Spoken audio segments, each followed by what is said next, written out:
Allahu Akbar, Allahu Akbar, Allahu Akbar. La ilaha illallah, wallahu akbar, Allahu Akbar, walillahil hamd. Ma'asyiral muslimin, sidang jamaah salat Aidil Fitri yang insya Allah dimuliakan dan dirahmati oleh Allah Subhanahu wa taala. Ramadan alhamdulillah telah kita tuntaskan. Puasa, tarawih, witir, iktikaf, tadarus, bayar zakat harta dan zakat fitrah telah kita tuntaskan. Ramadan ini andai saya sekolah, dia adalah ujian akhir bagi anak sekolah. Seperti layaknya ujian, ada yang lulus ranking 1, ranking 2, ranking 3, ada juga yang sekedar lulus, tapi tidak sedikit yang tidak lulus. Dan ciri-ciri orang yang lulus itu, kita yang ada di depan dan saf pertama karena senang menyambut Aidil Fitri. Dan ciri-ciri orang yang tidak lulus, tidak dapat ijazah, mereka yang pulang lebih dulu. Itu tidak dapat ijazah, maka dia cepat pulang. Allahu Akbar, Allahu Akbar, Allahu Akbar, walillahil hamd. Suatu ketika Rasulullah sallallahu alaihi wasallam 1 Syawal sama hari ini naik ke atas mimbar ingin menyampaikan khutbah Idul Fitri.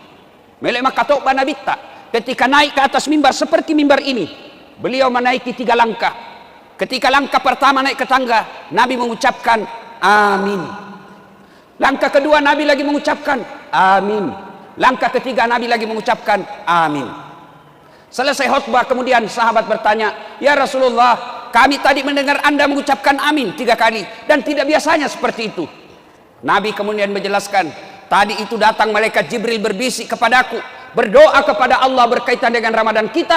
Jibril berdoa, saya mengaminkan." Bayangkan saudaraku, malaikat Jibril, malaikat semulia-mulia malaikat, panglimanya malaikat berdoa, lalu diaminkan oleh panglimanya para nabi dan rasul, semulia-mulia Nabi Muhammad sallallahu alaihi wasallam. Pasti doa itu dikabulkan. Apa doanya malaikat Jibril? Ya Allah, janganlah engkau terima amal ibadah Ramadannya anak yang durhaka kepada kedua orang tuanya.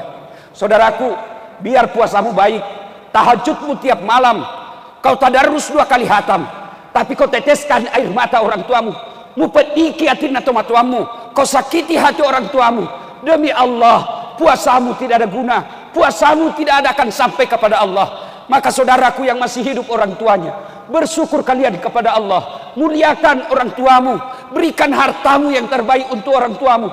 Jangan kau pernah hitung-hitung untuk orang tuamu, karena kita bisa seperti ini jasa dari orang tua kita. Maka Rasulullah pernah ditanya, "Ya Rasulullah, ada orang baik agamanya, bagus ibadahnya, tapi dia meneteskan air mata orang tuanya, dia mengecewakan orang tuanya." Apa kata Nabi? Anak itu jangankan masuk surga, baunya surga dia tidak akan dapat. Bersyukur kita yang masih hidup orang tuanya, meskipun sakit, meskipun menderita orang tua kita, lalu kita merawatnya bertahun-tahun. Ketahuilah, orang tua yang dirawat itu Allah tersenyum kepadamu karena engkau merawat orang tuamu. Tidak semua anak diberikan kesempatan untuk merawat orang tuanya. Umar bin Khattab pernah bertanya, "Ya Rasulullah, saya tahu tidak mungkin saya melihat wajahnya Allah di dunia. Saya tahu tidak mungkin saya bisa melihat Allah di muka bumi ini. Tapi saya mau ingin bagaimana supaya Allah tersenyum kepadaku." Maka Nabi menjawab, "Buatlah ibu bapakmu tersenyum, maka Allah pasti tersenyum kepadamu."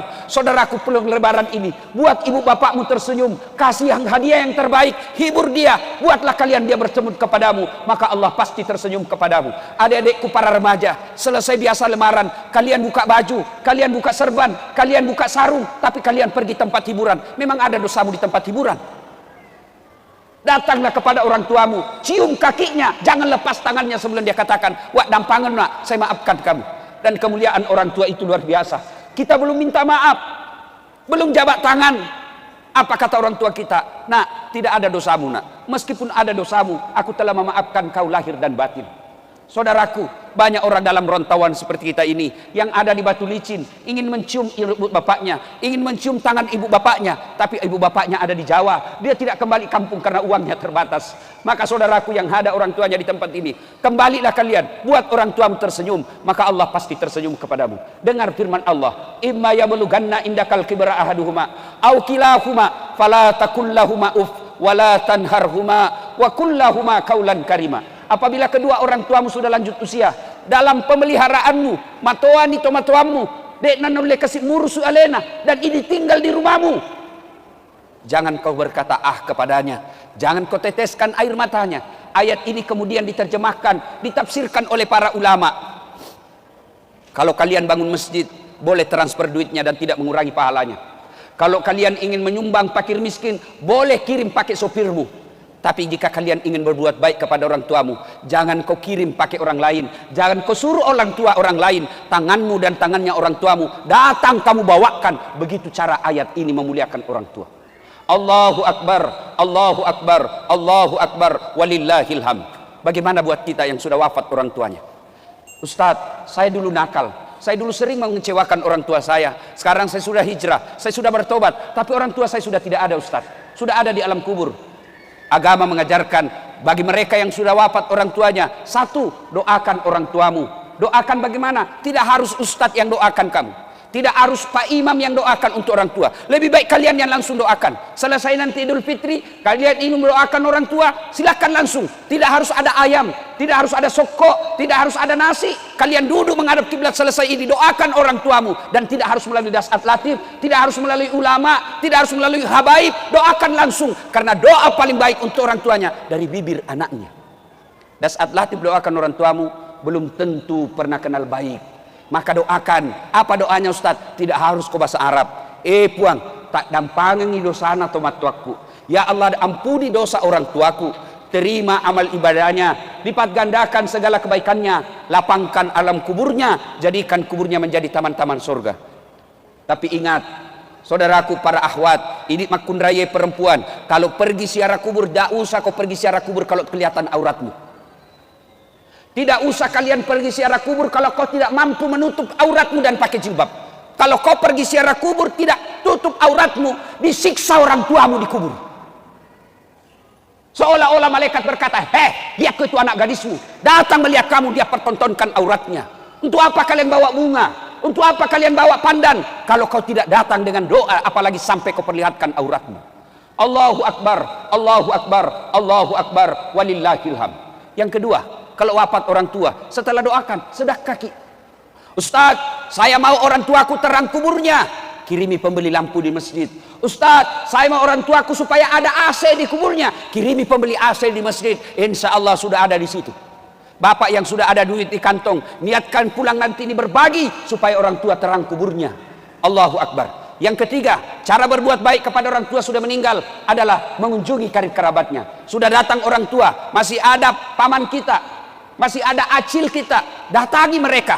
Jangan acil kita yang datang, jangan paman kita yang datang, kita yang datangi paman kita. Itu yang diajarkan oleh Nabi. Paman saya miskin, paman saya tidak ada sekolahnya, jangan lihat itu semua. Tapi agama mengajarkan anak yang datangi saudara bapaknya atau saudara ibunya.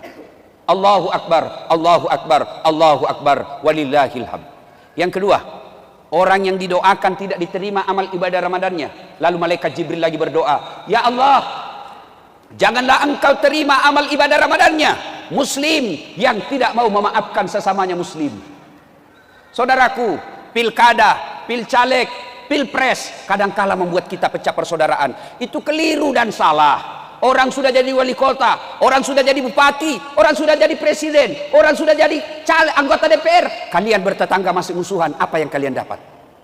Boleh kalian berpecah, boleh kalian berbeda pilihan, boleh kalian berbeda caleg, berbeda partai, berbeda calon gubernur, silakan. Tapi ajak kasih salah-salah, jangan bercerai-berai. Orang yang memutuskan tali persaudaraan, biar puasanya lengkap, tarawihnya tidak ada putus, zakat sedekahnya baik, 30 malam, tiap malam tahajud. Tapi dia memutuskan tali persaudaraan. Depan rumahnya bermusuh gara-gara parkir, sebelah rumahnya bermusuh gara-gara taman, sebelah kirinya bermusuh gara-gara got, belakang rumahnya bermusuh gara-gara binatang ternaknya. Dengar ancaman Nabi, atadruna manil muflis? Tahu tidak kamu pendusta agama? Tahu tidak kamu orang yang bangkrut di akhirat kelak? Bangkero imatuku akhirat, pailit dia di akhirat nanti. Siapa mereka?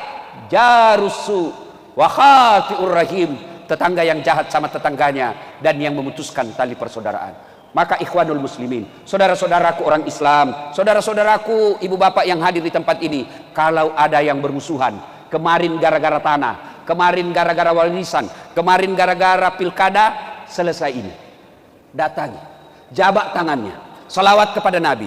Allahumma salli ala Sayyidina Muhammad wa ala ali Sayyidina Muhammad. Jabat erat tangannya, sampaikan kepadanya, maafkan saya hilaf, saya keliru, saya mohon maaf lahir dan batin. Selesai itu, kalau berkaitan dengan barang, kembalikan barangnya orang. Selama barang itu tidak kau kembalikan, selama itu barang itu doamu tidak, permaafanmu tidak diterima. Bapak-bapak yang pernah menyakiti hati istri, minta maaf dan sebut dosamu. Ustadz, bagaimana kalau kita pernah selingkuh? Tidak usah, karena pasti lebih kacau masalahmu. Allahu Akbar, Allahu Akbar, Allahu Akbar, walillahil hamd. Yang ketiga, yang didoakan oleh Nabi agar tidak diterima amal ibadah Ramadannya. Ya Allah, janganlah engkau terima amal ibadah Ramadannya istri yang durhaka kepada suaminya. Kenapa Nabi menekankan istri yang durhaka kepada suami? Nabi tidak menekankan suami yang durhaka kepada istrinya. Karena kita suami menanggung tanggung jawab dunia sampai akhirat. Ibu-ibu yang ada di atas dan di belakang, dengar baik-baik. Kami ini laki-laki menanggung dosa ibu. Suaminya imam, suaminya penghafal Quran, suaminya mubalik, tapi istrinya tidak pakai jilbab, istrinya tidak puasa Ramadan, istrinya tidak sholat. Nanti di akhirat Allah mencari, mana ini suaminya? Kegelak kenai, mana suaminya? Kenapa istrinya begini? Maka suaminya diseret. Kau temani istrimu, ku anfusakum wa ahlikum nar. Itu di akhirat. Dunia, dengar ini ibu-ibu, malu seorang suami kalau istrinya pulang kampung, baju tahun lalu lebarannya masih itu tahun ini. Malu kita sebagai suami kalau kita sudah punya anak tapi masih ngontrak-ngontrak, kita tanggung rasa malu di dunia. Mana pernah istri berpikir malu kalau suaminya tidak pakai cincin? Dunia kita tanggung. Berapa banyak seorang suami cari muka, membanting harga dirinya, datang ke bank, minjam uang, kredit, untuk apa? Supaya anak istri bahagia di rumah. Berapa banyak suami tidak tidur tengah malam, untuk apa? Memikirkan perusahaan, bagaimana supaya perusahaan bisa langgeng. Berapa banyak suami jadi tukang gojek, jadi sopir, macet mobilnya, dan dia tidak telepon istrinya. Macet mobil, kempes ban mobil, dia tidak telepon. Kenapa? Supaya penderitaan suaminya dia tidak rasakan penderitaan oleh istri. Itulah sebabnya kenapa orang yang durhaka, istri yang durhaka kepada suaminya, didoakan oleh Nabi agar oleh Jibril agar tidak diterima amal ibadah Ramadannya, dan Nabi mengaminkannya.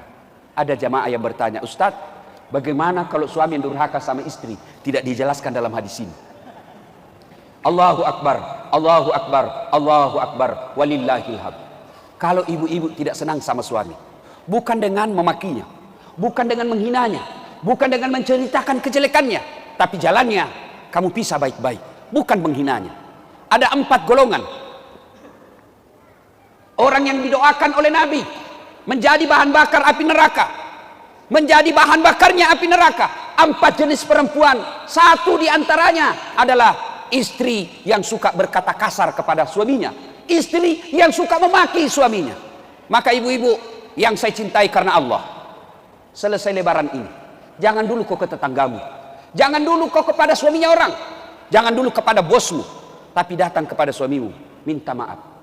Bapak-bapak juga, jadilah suami yang baik. Karena bagaimana istri kita mau baik kalau kita sendiri tidak bisa menjadi teladan? Selalu kita berdoa, Rabbana atina fid dunya hasanah wa fil akhirati hasanah wa qina adzabannar. Yang doa di dalamnya satu diantaranya, ya Allah, berikan kami keselamatan, kebahagiaan di dunia. Dan kebahagiaan di dunia itu ada 4 unsur kata para ulama. Yang pertama, punya suami yang baik, punya istri yang baik.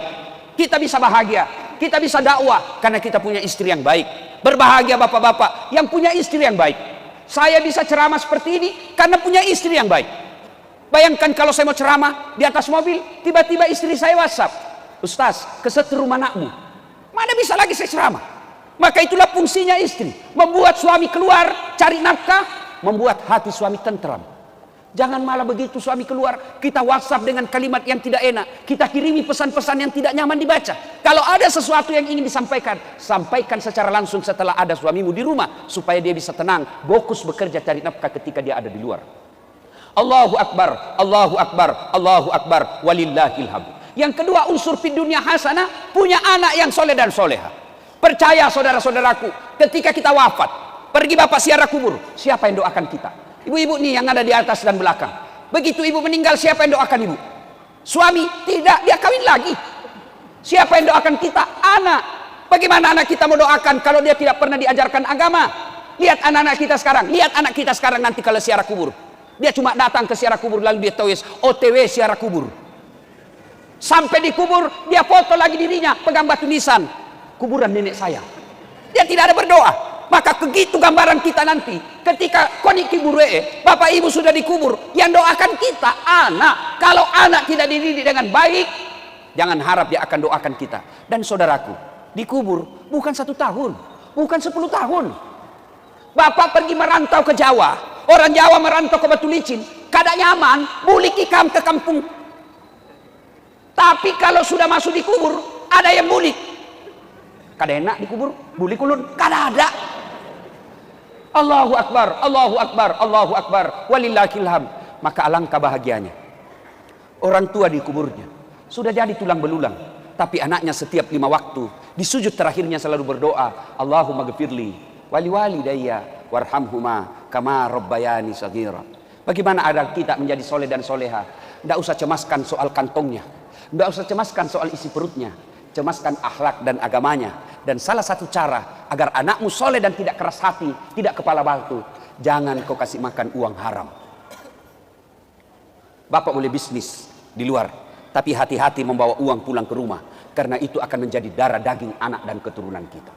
Allahu Akbar, Allahu Akbar, Allahu Akbar, walillahilham.